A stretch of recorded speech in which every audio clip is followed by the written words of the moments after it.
थी। लेकिन एक बात मैं ये भी बोलना चाहूँगा यार कि हम इंडियंस बहुत आलसी हैं और बहुत ढीठ टाइप के लोग हैं हम लोग। कैसे हैं बताऊँ? एग्जाम्पल दूँ? छोटा सा एग्जाम्पल दूंगा लेकिन समझ जाओगे।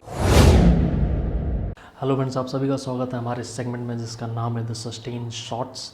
और आज हम बेसिकली बात करने वाले हैं उस मुद्दे के बारे में जिसके बारे में कोई बात नहीं कर रहा है, कोई भी चर्चा नहीं हो रही है, यानी कि सिमलीपाल वाइल्ड फायर के बारे में। तो चलो यार स्टार्ट करते हैं।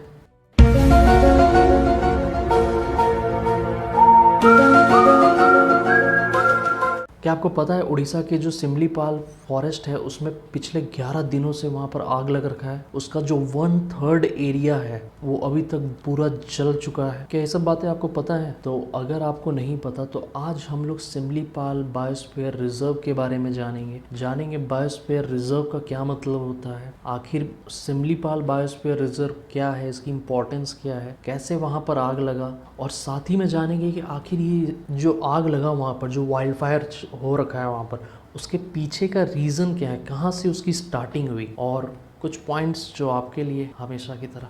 तो सबसे पहले यहाँ पर बात करते हैं यार कि आखिर बायोस्फीयर रिजर्व होते क्या हैं। तो मैं यहाँ पर आपको बताना चाहूँगा कि बायोस्फीयर रिजर्व एक ऐसा प्रोटेक्टेड एरिया होता है जो कि मेनली फोकस करता है conservation of plants and animals, यानी कि पेड़ पौधे और जीव जंतु, ये सब को वहाँ पर कंजर्व किया जाता है। एक पर्टिकुलर डेडिकेटेड एरिया जो कि जानवरों और पेड़ पौधों के लिए, और साथ ही में उनके आसपास जो ट्राइबल लोग होते हैं, जो आदिवासी लोग होते हैं, वो वहाँ पर रहते हैं।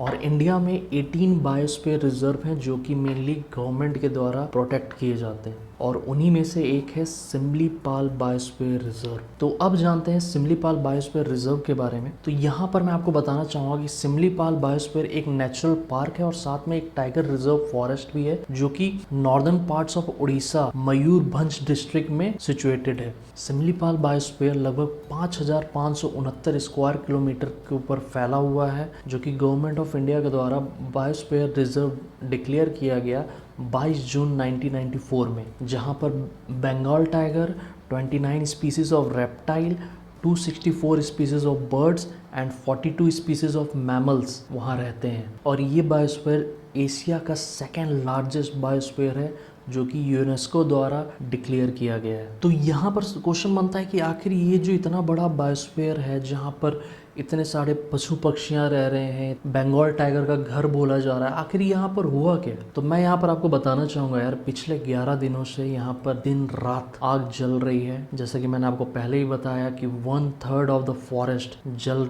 चुका है पूरा का पूरा। और सिमलीपाल के जो रीजनल कंजर्वेटर ऑफ फॉरेस्ट है उनके अनुसार 399 फायर पॉइंट्स जो कि मेनली बॉर्डर पे थे बायोस्फीयर के, वहाँ पर आग लगा है। और इवन कि वहाँ के जो लोकल्स हैं उनका भी मानना है कि अब तक 22 फरवरी से 1 मार्च 2021 तक के बीच में 5,291 फायर पॉइंट्स वहाँ पर नोटिस किए गए हैं, वहाँ पर रिपोर्ट किए गए हैं। तो यानी सोच लो कितने बड़े एरिया में और कितनी ज़्यादा मात्रा में वहाँ पर आग का फैलाव हो रहा है। और तुम ही सोचो यार, जब इतने बड़ी एरिया में आग लगेगा तो जाहिर सी बात है जितने भी फ्रूट्स बेयरिंग जो प्लांट होंगे, ठीक है, जो मेडिसिनल प्लांट्स होंगे, और वहाँ पर जो जीव जंतु वहाँ पर रह रहे हैं, उनके लिए तो वो खतरा ही है ना भाई। और यहाँ पर कुछ एक्सपर्ट्स का भी मानना है यार कि पिछले 65 दिनों में कम से कम वहाँ पर 10,270 फायर पॉइंट्स रिपोर्ट किए गए, जिसके कारण मैसिव लॉस हो रहा है वहाँ पर, और जो कि पिछले साल से बहुत ज़्यादा है। जहाँ पिछले साल 463 फायर पॉइंट्स बस नोटिस किए गए थे और इस साल वो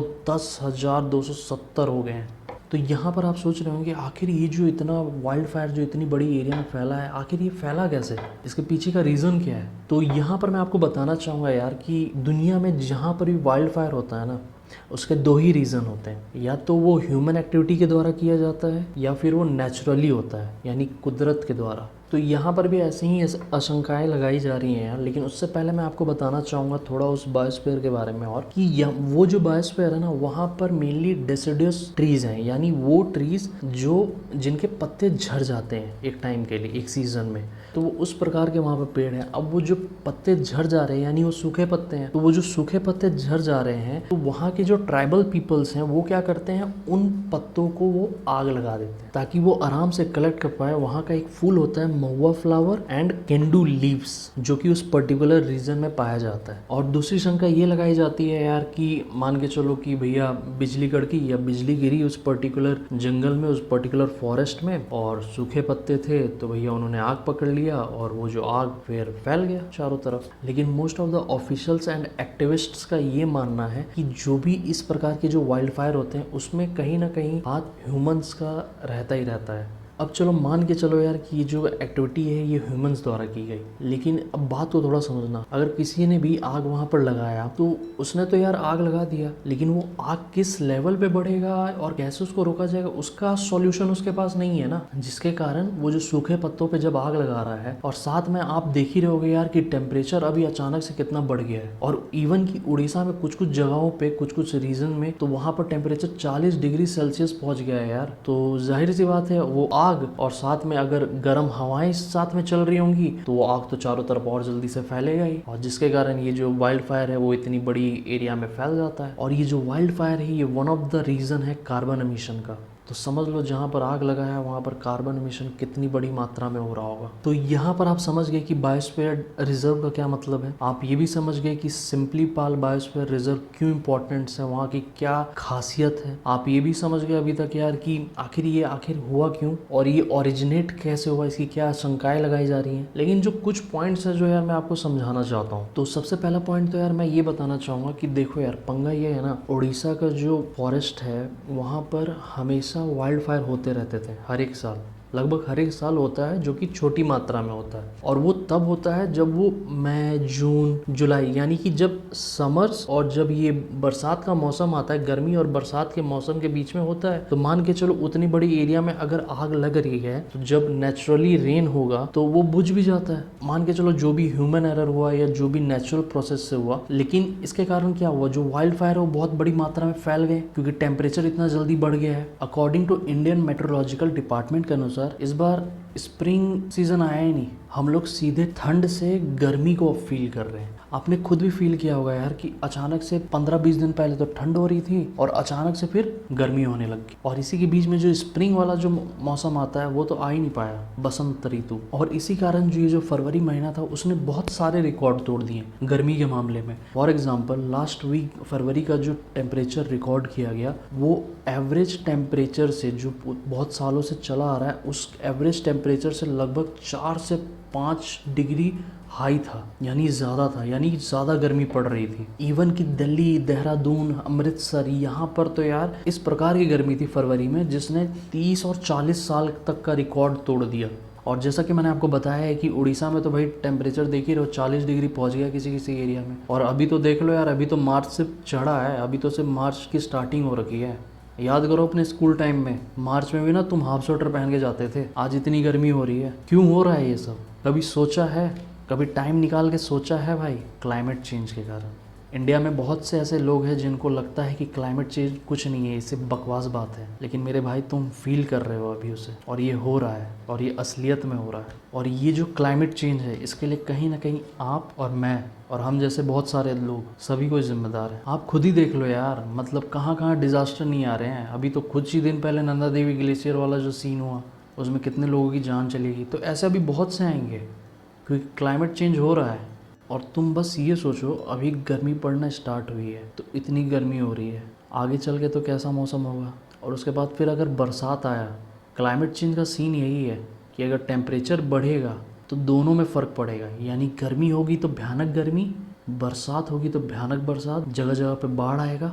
तो अभी तो भैया बहुत कुछ देखना बाकी है, अभी तो बस साल का स्टार्टिंग है।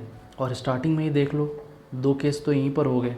सबसे लास्ट क्वेश्चन यार यही बनता है कि आखिर फिर हम क्या कर सकते हैं, आप और मैं। जैसा कि हर एक वीडियो में मैं बोलता हूँ कि आप और मैं मिलके क्या कर सकते हैं। सबसे पहले तो यार कि इन सब चीज़ों को ना सीरियसली लो, हवा में ना लो, अपने लाइफस्टाइल को चेंज करिए, ठीक है। ट्राई करिए इको फ्रेंडली लाइफस्टाइल बनाने का, पेड़ पौधे लगाइए अपने आसपास, सोचिए कि मैं किस तरह अपना एफर्ट दे सकता हूँ इन्वायरमेंट के प्रति। लेकिन एक बात मैं ये भी बोलना चाहूँगा यार कि हम इंडियंस बहुत आलसी हैं और बहुत मतलब ढीठ टाइप के लोग हैं हम लोग। कैसे हैं बताऊँ, एग्जाम्पल दूँ, छोटा सा एग्जाम्पल दूंगा। लेकिन समझ जाओगे। आप में से कितनों के घर एक गीला कचरा का अलग डस्टबिन है और एक सूखा कचरा का अलग डस्टबिन है? जिनके घर में है वो नीचे कमेंट सेक्शन में लिखना कि हाँ मेरे घर में है, और जिनके घर में नहीं है वो भी कमेंट कर ही देना यार। समझ गए? इसलिए मैं बोल रहा हूँ कि हम लोग बहुत आलसी और ढीठ हैं, क्योंकि हमारे को पता है कि गीला कचरा अलग डब्बे में रखना चाहिए, अलग डस्टबिन में रखना चाहिए, और सूखा कचरा अलग डस्टबिन में रखना चाहिए, लेकिन तब भी तो नहीं, फेंको फेंको, क्या ही हो जाएगा, है कि नहीं? जब तक ये मेंटेलिटी रहेगी ना भाई, तब तक कैसे कर पाओगे ये सब? जब छोटे छोटी चीज़ें आप छोटे छोटे स्टेप्स उठाओगे, छोटे छोटे, तभी आप चेंजेस भी देखोगे। ये जो आप एक छोटा सा जो प्रोसेस करते हो ना, ये छोटा सा जो स्टेप लेते हो, ये आगे चल के बहुत बड़ा इम्पैक्ट क्रिएट करता है, जो कि आप नहीं समझ पाओगे। इसलिए अगर अब बोला जा रहा है कि इन्वायरमेंट के प्रति सीरियस होइए, तो होइए, स्टेप्स उठाइए, स्टार्ट अपने घर से ही करिए।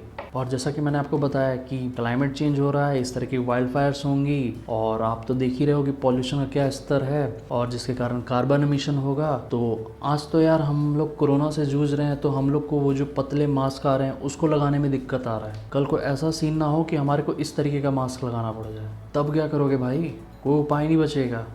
इस तरीके के मास्क मेनली कार्बन जो गैस होता है, जो एटमॉस्फेयर पे होता है, उसको फिल्टर करता है, उससे बचाता है। इसलिए छोटे छोटे स्टेप्स लो, और वो इम्पोर्टेंस रखते हैं लाइफ में। और इसी के साथ आज की मैं वीडियो समाप्त करता हूँ। आशा करता हूँ आपको मेरी वीडियो पसंद आई होगी। अगर वीडियो पसंद आई हो तो चैनल को सब्सक्राइब करिएगा, वीडियो को लाइक करिएगा, और अपने फ्रेंड्स एंड फैमिली के साथ वीडियो को शेयर करो यार। आपके पास टाइम नहीं होगा शायद समझाने के लिए, मेरे पास भरपूर टाइम है, तो मैं तो आपको समझाता रहूँगा, तो साथ में थोड़ा उनको ज्ञान भी दे दिया जाए, तो उनके साथ भी शेयर करिए। और अगर आप ये वीडियो फेसबुक पेज में देख रहे हैं हमारे, तो वहाँ पर हमें फॉलो करिए। इंस्टाग्राम पेज में देख रहे हैं तो वहाँ पर हमें फॉलो करिए। तब तक के लिए thank you and have a nice day.